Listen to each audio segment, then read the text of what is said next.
speaker, and I'd like to introduce our 10-minute speaker, but please remember to be polite and keep your phones off and stay seated during our speaker, and help me enthusiastically welcome our first speaker, Nate.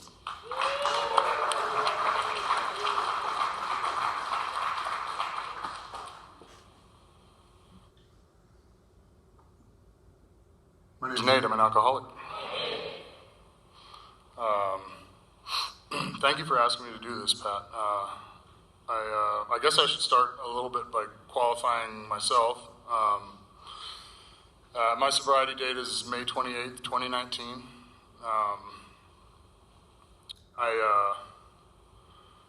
It's kind of hard to condense my qualification into 10 minutes, but I'll try. So I always felt really shy as a kid and as an adult. It was always difficult for me to feel like I belonged anywhere. I think a lot of alcoholics can relate to that. I used to get in a lot of trouble when I was a kid. And for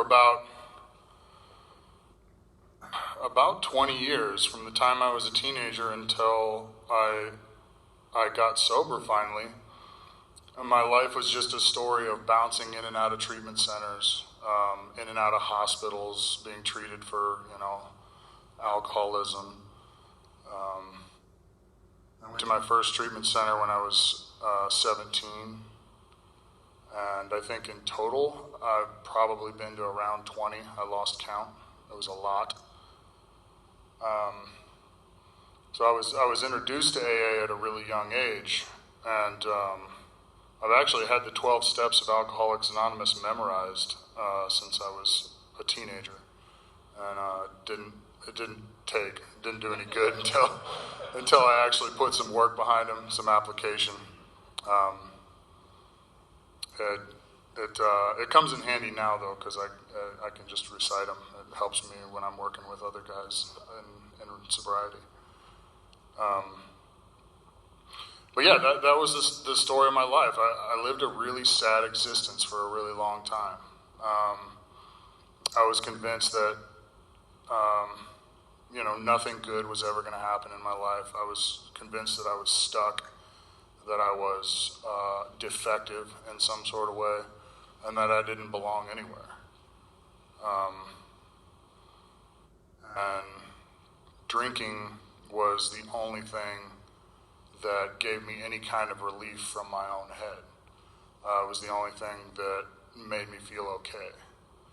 And if you're going to try to take that away from me, it's not going to work. It has to be replaced with something just as good, if not better. It has to be for me. It had to be replaced with something better. So yeah, I bounced in and out of numerous treatment centers. I have a million really tragic, sad stories, along the way that I don't have time to tell you right now. But yeah, I was convinced that I would die alone and miserable, and that there was nothing I could do about it. As you can imagine, being to treatment so many times and being introduced to AA at such a young age, I was pretty convinced that I had tried it and that it didn't work for me. It turned out to be false, fortunately. I finally ended up in my final treatment center in the very beginning of 2019, and that's where I met our speaker tonight, Pat. We got sober together. Pat's one of my very best friends today. We've been through a lot. We've gotten to watch each other's lives get big and beautiful, and that's been an incredible experience. I remember being in that treatment center with Pat, and I remember him reminding me so much of myself. And I remember him just laying on a bed in his room, staring at the wall for hours, just so sad, like me. And And I was like, I can relate to that guy. And we ended up going to a sober house together after we left that treatment center. And we did this thing that, like, just for the heck of it, we had both kind of we had both had our experiences with the first 3 steps. You know, we had been beaten and broken by alcoholism, and we had come to this place where we heard some stories from some other guys in recovery that, or at least for me, like I heard some other guys' stories, and I actually believed them for once, and I actually started to believe that maybe AA could work for me, and that, you know, so I had us beginning to step 2, and I had made a decision to do the rest of the steps to the best of my ability, which was my step 3. And Pat was kind of in the same place, and we just decided one day, hey, let's both try to get coffee with one person that has less sober time than us and one person that has more sober time than us a week, you know, just for the heck of it, to see if we could, you know, we had no other option at that time, you know, I had no other ideas, nothing else to try. And so we started doing that, and it kind of turned into a competition, you know. We would come home and be like, yeah, I got 7 this week, how many did you get? But by the end of a month or so, both of us could walk into any AA meeting in town and be on a first-name basis with more than half of the people there. It really helped connect us to the fellowship. And I'm so grateful that we both had that experience. I'm really grateful for a lot of people I've met in AA that have helped me feel like I belong somewhere finally. Welcome to the new people. I really hope that you can have that experience where you find those people that you can relate to, that you can become friends with, and I mean like close friends with. I've found closer friendships in AA than I ever had drinking. Pat being one of them. And I think that can sometimes be an underappreciated part of AA. You know, like finding that group of people, finding your clan of people that know you, that you can be completely honest with, that you can tell them everything, and they don't judge you, they understand, they try to help you. Like having that today is priceless to me.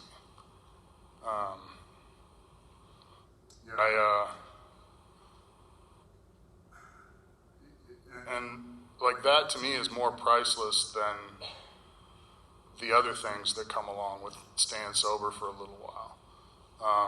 Like I said, Pat and I have gotten to watch each other's lives get bigger, you know. I've gotten to watch Pat have children and buy a house and all this cool stuff, and now that stuff's happening to me. You know, I got engaged a couple weeks ago, and I just bought a house, and like stuff that I never thought would ever be on an option or on the table for me. Stuff that I never thought would happen for me. Life gets really big and beautiful if you just, you know, do this program, do the steps, take the suggestions, and be honest with people. So yeah, I'm really grateful to be able to introduce my friend Pat today. Please help me welcome Pat.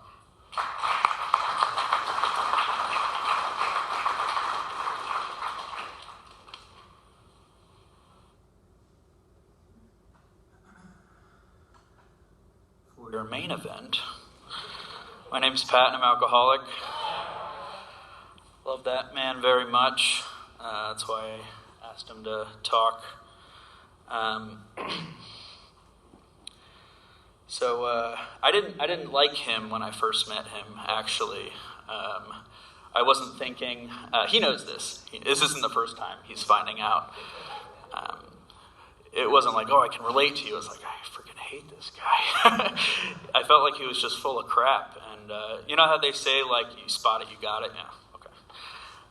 So that was, yeah, looking in the mirror.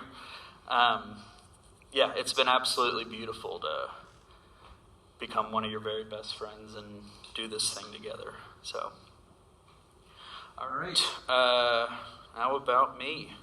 Sobriety date is March 1st of 2019. You know, have a sponsor, have a home group. It's actually the same night as tonight. So if you ever get tired of Mike Bennett, you got to give him a shout out one way or another, whether it be a good one or a bad one. And I chose the bad one. So anyways, yeah. Hi, Mike. Broad Highway Group, right? Nate and I started that group a few years back. It's almost 3 years now. It's been an awesome part of my sobriety. We talk about a different step every week. We have a 20-minute speaker and then a discussion. It's an awesome meeting. Someone was talking about it last week, and they were saying it reminds me of what I'm not doing, and that's why we did it, to stay on our toes. You know, you'll hear someone talk about a step, and you're like, I'm not doing that. I should. And if you're not going, you know, that's what's important for me is, like, you know, continuing to show up, right? If I'm not showing up and I'm not hearing that, I will slowly disappear and not even realize what the hell's happening. Isn't it awesome? I had this experience last night. I did not want to go to a meeting. It's not really a meeting. It's just a couple of guys talking about alcoholism and farting around a campfire. And I didn't want to go. I almost didn't go. I was certain I wasn't going to go. And then the last minute, I'm like, I'm going to go. And then you get there and you're sitting there and you're like, I can't believe I almost missed this, you know? Welcome to the new members. You said this is your first AA meeting? Awesome. Welcome, man. Yeah. So let's see, a little bit about me. I grew up in a nice family. I didn't have, you know, I had great parents, nice neighborhood, you know, good schools. They made sure we had a good school district. It didn't take, you know. I love saying that. Didn't take. It's the school's fault.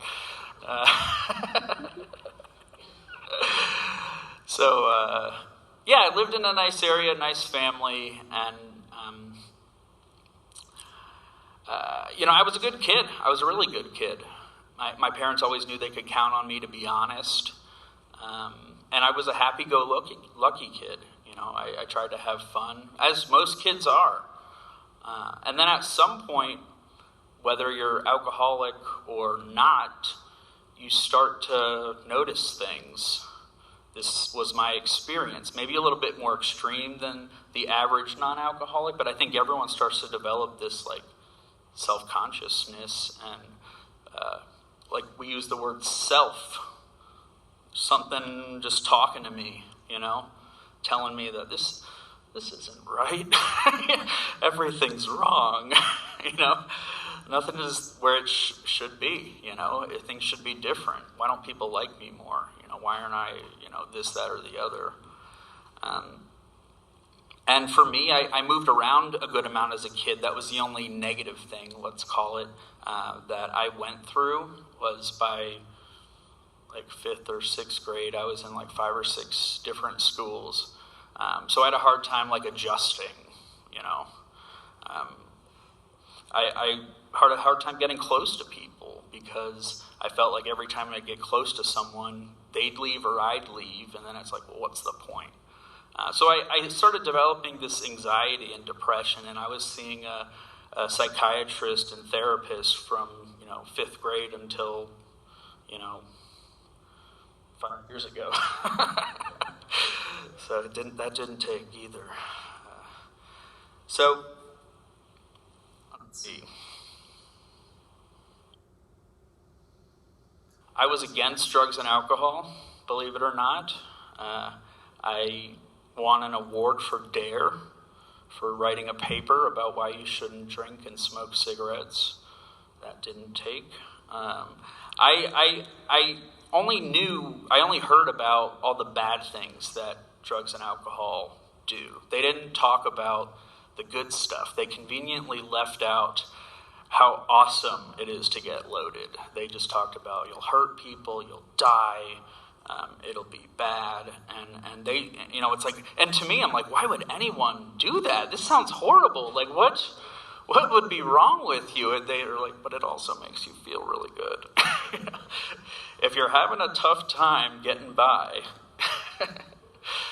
so they didn't tell me that part. And I have a sister who's a few years older than me, and she wasn't like cool or anything, but she was hanging out with cool people, and they started smoking some weed and drinking some booze, and she would come home with that look in her eye, just like the slit eyes with like the smile, and I'm like, what's going on? She's like, I smoked some weed and I drank some beer, and I'm like, oh my God, you might overdose, be careful, and I didn't know anything about it, and she's like, it's cool, and she told me about it, and I'm like, okay, and it started to seem attractive, to me, doing that. And in ninth grade is, it was Thanksgiving break. That was the first time I tried anything, and I fell in love. And so, the plan was to just do it every once in a while, and the plan quickly went out the window, but I don't think I was, I don't know, there's a lot of, people saying I was born an alcoholic, or some people, as soon as they drink for the first time, they're totally screwed, and that wasn't my case. I had a blast. I had a fantastic time. Every once in a while, I'd black out and do some dumb stuff, but we'd wake up the next day and be like, dude, can you believe what you did last night? And it was funny. It wasn't tragic quite yet. Still had a few more years, and so I had a great time, I was able to, for me, booze was the breath of life,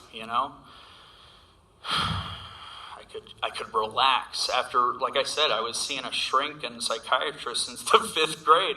I was under a lot of stress, as a 5th grader, and finally I found something that just made me relax a little bit. It's like, take the edge off, Why wouldn't I want to do this all the time? It's non-habit forming. It's fine.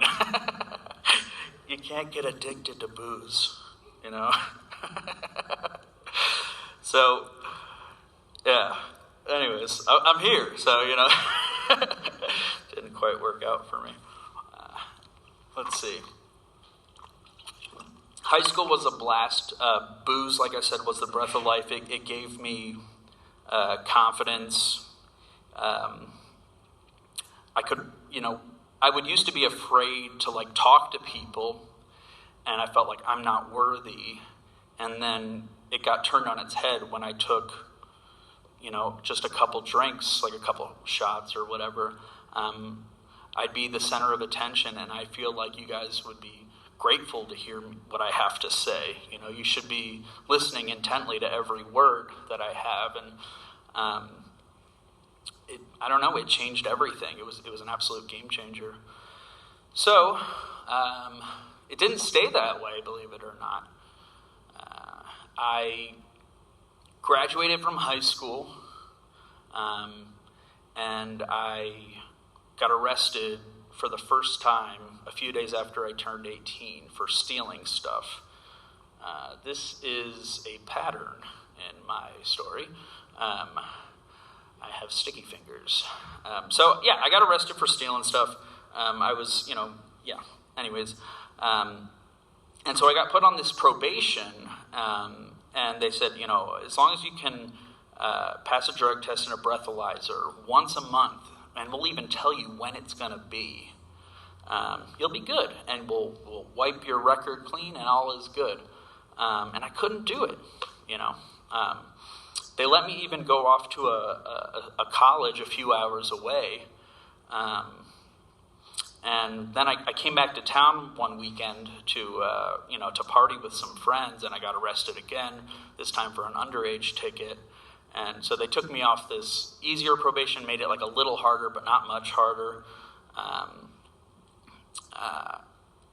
So let me talk about this. So I went to college, and I wasn't there to learn. I want to make that very clear. I wasn't there to, enhance my studies and get smart and find a career. I wanted to party. I went to a school that was known for partying. And I got there, and they just weren't partying like me, I was being asked to leave places, not to come back. And I didn't get it, Something happened to me, like, around that graduation time, going into this new phase, where I just couldn't seem to get drunk enough, quick enough. And so I'd throw it back real quickly, and then I'd overshoot the mark. That was not happening before. I'd be able to get the right mixture of drugs and alcohol, and I'd feel good, and things would be okay. And then I had a friend describe to me that, like, he didn't like hanging out with me anymore. And I'm like, what are you talking about, dude? I'm a blast. And he's like, you're kind of really edgy, until the booze gets there. And then you're fun. You are fun for about 10 minutes. And then you're just, just a mess. And so that's what was happening to me. I couldn't get the relief quick enough. And when I was sober, it was like walking on eggshells around me. And so I believe that's when alcoholism really started for me. Before that, I was just having fun, like a lot of people, non-alcoholics do. Just people who are having a good time. Maybe like the hard drinker, if you will. So I ended up leaving that school because I was depressed. No, like I said, people didn't want to be around me. I was sleeping all day and yada yada, staring at the wall, doing some wall staring. It's one of my pastimes. And so I came back home, and I'm like, they're going to rejoice at my return, and no one cared. My drug dealer was happy because, he got some business from me. But other than that, no one really cared. And I ended up failing, too many tests from probation, and they said you can either go to jail or rehab. By this time, no one, like I said, no one wanted to be around me anymore. I was a mess. I was doing things that I would, like it talks about in the book, like just horrible things. And it's like, I hope no one saw me, and just embarrassed and ashamed and alone. That's how I felt. And so, they said, okay, you can go to jail or go to rehab. And I had to think about it. Well, if I go to jail, I can, leave and get loaded. But if I go to rehab, I feel like that's a whole thing. And I didn't know anything about rehab. I just remember, like, Lindsay Lohan went to rehab, and she's doing better, I don't know, I didn't know that, I got there, and like, you need to stop doing everything forever. And I'm like, no, that's not what I signed up for. I'll get off the hard stuff, take a little tolerance break, and then bring it back down so I can just have a couple drinks and feel good, whatever. And they're like, no, this, you're supposed to, ooh, geez, that's, scared the crap out of me. And just like Nate said, how do you expect me to do that? It's impossible to me to not get loaded in any way, shape, or form. Do I go back to being that fifth grader, who's just terrified? And I had never considered stopping, never. That was never a thought. I was starting to be baffled, but I never thought that I would want to stop. And I didn't want to stop at this time. I was baffled because I was drinking when I said that I wouldn't. Or, taking a pill or something when I knew that I had a drug test the next day, or, and I said that I wouldn't do it, and then I did it anyways. And I'm like, how could I be so stupid, being confused. I went off to rehab, and, I didn't think that I'd get along with anyone there. I thought they'd be, like, real bad and weird like Nate, and and it turns out I got along really well with everyone there. So that was like, okay, well, I can relate. So I was young at this time. I was only 18, 19, 19 I think at the time. And like I said, at this point I had never considered stopping. But I went to this rehab, and then I went to like a place after that for 90 days. And they took us to a lot of meetings, and I started to like be attracted to this AA lifestyle. And after a brief relapse, I ended up, getting sober and staying sober for a few years.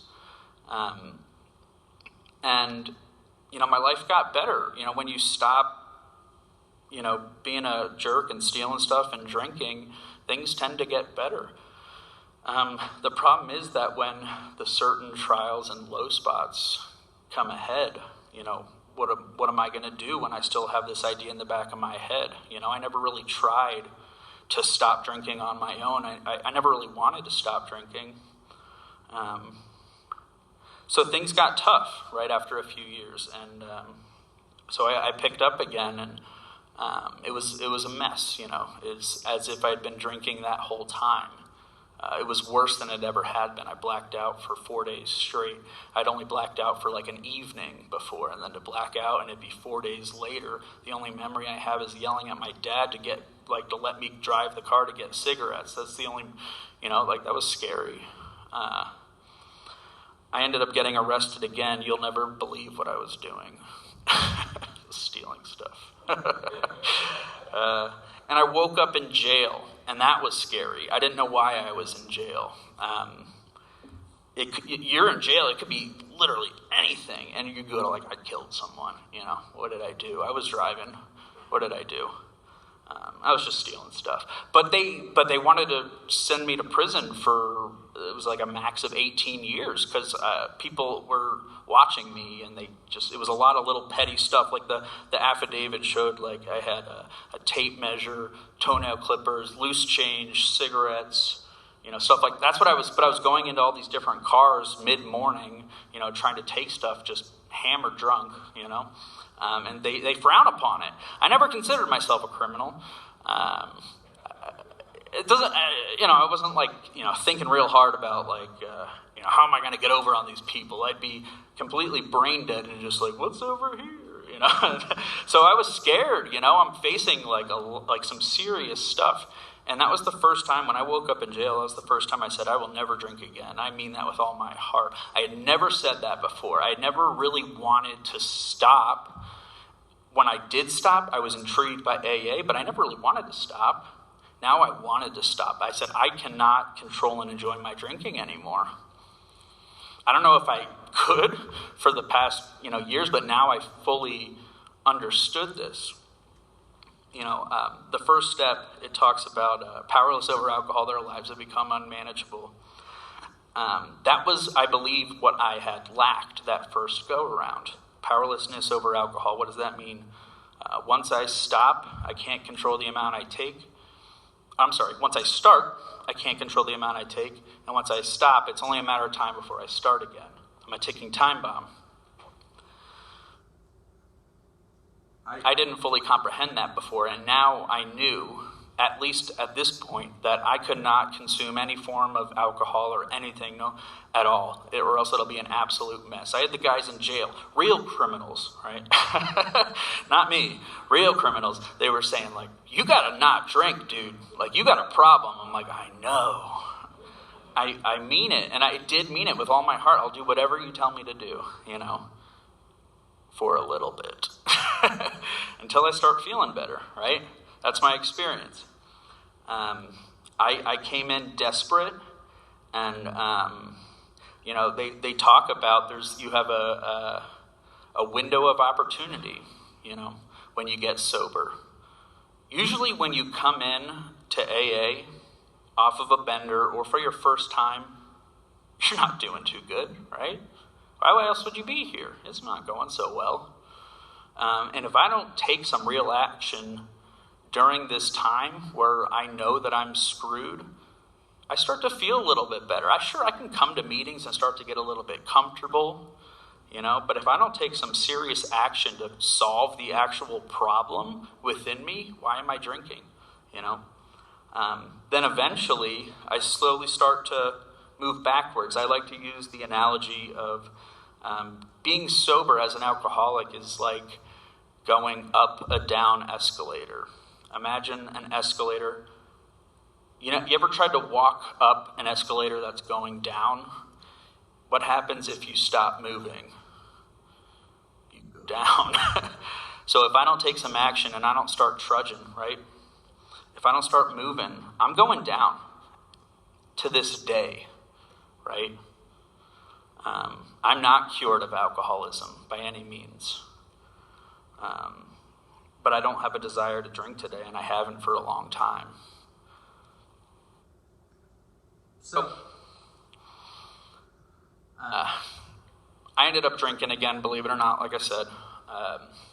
I came in desperate. I got comfortable. My ego came back. I know what I'm doing. The meeting stopped becoming as important. I was starting to sign my own court card. Little decisions, right? Little lies. One of the things that I've learned, and Nate and I have always talked about this, is the little things are the big things for me. When big things happen, people know. People surround you. It's all the little stuff that adds up. There's another analogy that I'll give. What's heavier? Well, yeah, okay, what's heavier? A backpack with a boulder or a backpack with a lot of little stones? It's the same weight. So for me, what happens is I get sober and I start doing a little bit of the things that I'm not supposed to be doing. What am I supposed to be doing? Getting a sponsor who will tell me what I'm supposed to be doing. That's a good way to start. Let's talk about honesty, open-mindedness, and willingness, trying to take the next indicated action, not lying, cheating, or stealing. When I slowly start to, when I slowly stop to do those things, it's throwing a little stone in the backpack, slowly but surely. And at some point it becomes heavy, and too heavy for me. Again, that stress of the fifth grader comes back, and I need something to quench my thirst, So that's what happened to me, and the next couple of years were pretty tragic, They were the worst years of my life. I got arrested in 2015, didn't get sober until 2019, and it was just in and out of jail. I've been to 10 different treatment centers. Nate's worse of an alcoholic than I am, so no. Thanks, Joe.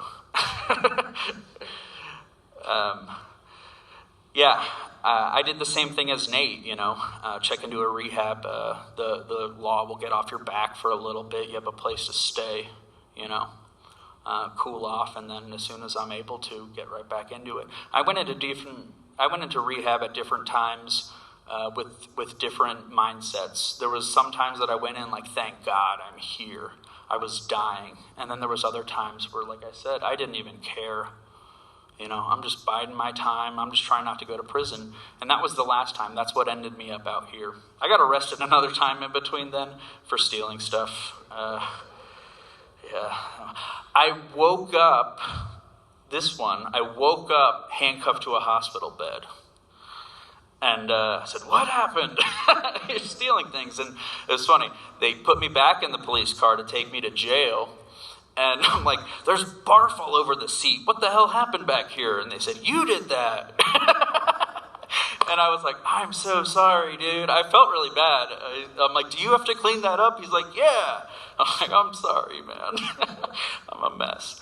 So anyways, I digress. That's just a funny story.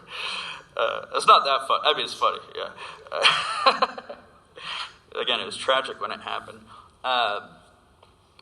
They sent me out here. That was shortly after. I was in Florida. That's where it happened. I went to Florida.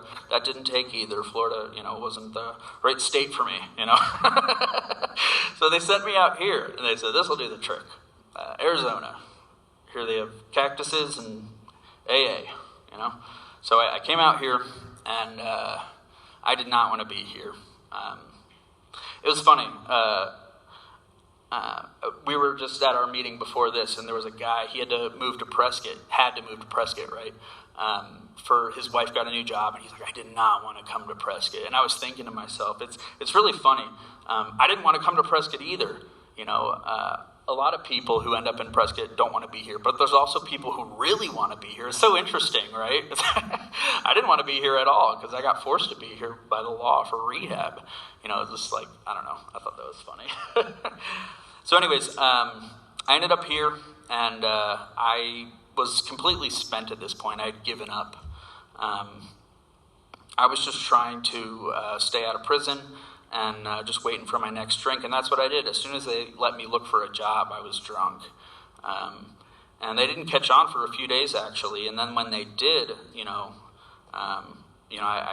they told me to hand over my stuff. And I said, I'm not drunk enough yet, I was like, screw this. So I spent a week under a bridge in freezing cold weather with nothing but a hoodie and jeans on and just drinking as much vodka as I could for, a week. And I got no relief. That was my last bender. So what happened is I ended up in a psych ward, and the only reason I went there is because I wanted to not go to these groups anymore. I knew that if I go to the psych ward, I told him I wanted to kill myself, which wasn't a lie, right? It was not a lie. I wanted to kill myself for a while. I was, passively suicidal, hating every minute of my life, but I wasn't going to do anything about it. But I knew that if you're a good boy in the psych ward, they give you Ativan. And so I was like, please, sir. So they gave me some Ativan, and I got to hang out in the psych ward a little bit. And something happened to me there, and I don't think it was the Ativan that was talking. And the reason I made that my sobriety date the day I left there is because I was trying to get loaded off the Ativan. I didn't, but it was my intention. So after I got 6 months sober, and then at 6 months sober, I changed it to 5 months because it didn't sit right with me that I was trying to get loaded. Anyways, so at the psych ward, something happened to me, and I realized, kind of like Nate, that I'd never actually given this AA thing a real shot. First of all, I'd never fully experienced, like I said, this first step. I had never experienced a complete lack of control of staying sober, and then once I start, I can't control the amount I take, the double-edged sword there. And I realized that, all the time that I'd been in AA, I'd done a lot of it, but I'd never done all of it. I had done the things that made me look good. I knew the book really well, and I could tell you all about it. But I wasn't taking all the actions. You know what it was? I wasn't doing all the little things. That's what it was. Because I had worked the steps before, but was I being rigorously honest with my sponsor? Or when no one was looking?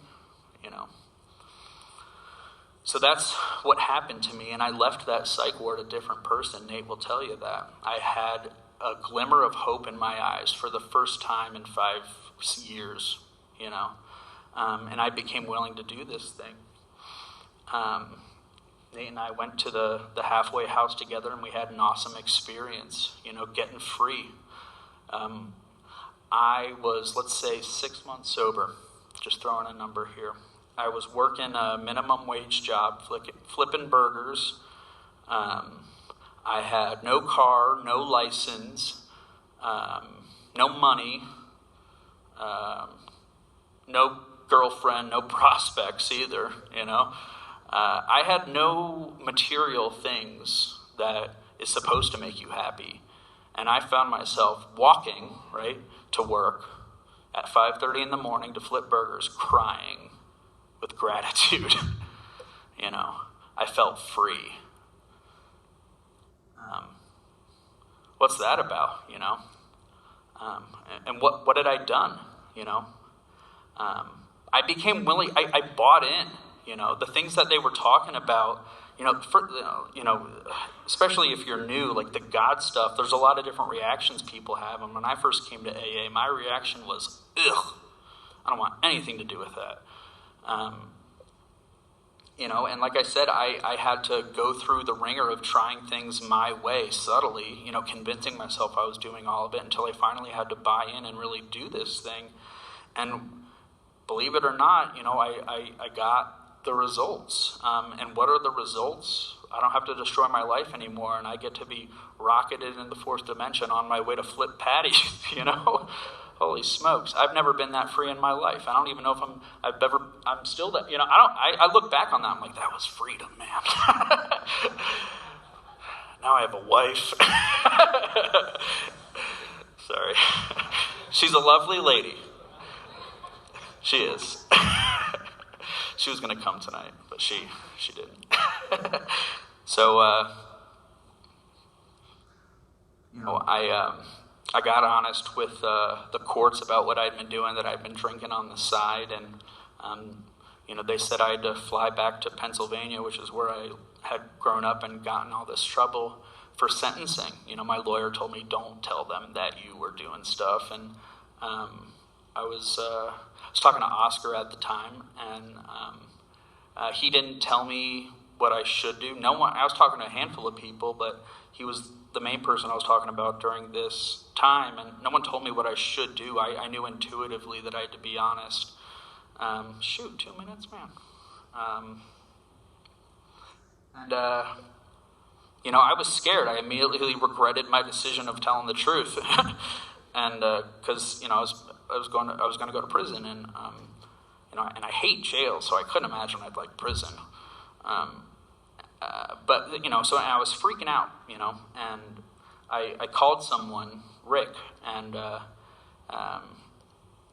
he says a lot of things, but he said one thing that was, if you know Rick, he does say a lot of things. But he said one thing that was really has stuck with me to this day. Instead of worrying about what's going to happen a week from now, why don't you practice doing AA for the next 24 hours to the best of your ability and call me tomorrow? And I did that every day for the next week.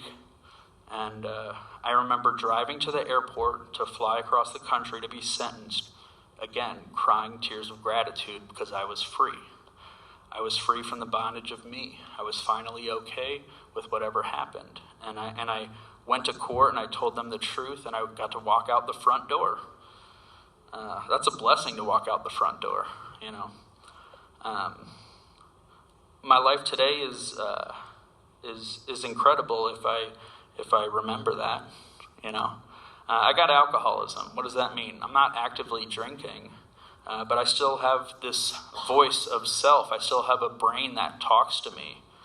And I will drink again. That's a funny thought, right?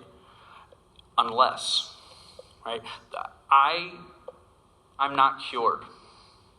I have that within me. I know for a fact that if I stop walking up that escalator, I will eventually find it necessary to drink again, and thus far I haven't. And so I keep walking, and sometimes I walk pretty slow, and sometimes I stop and play on my phone for a little bit, but I keep showing up and I keep walking. And like Nate said, I wouldn't trade it for the world, and I'm incredibly blessed to have people like him in my life that I can bare my soul to. I can't talk to everyone like that. You can't talk to everyone like that, but you meet the people that you can, and tell them what's really going on and grow together in this life. It's a beautiful, beautiful thing. So that's all I got. Thank you.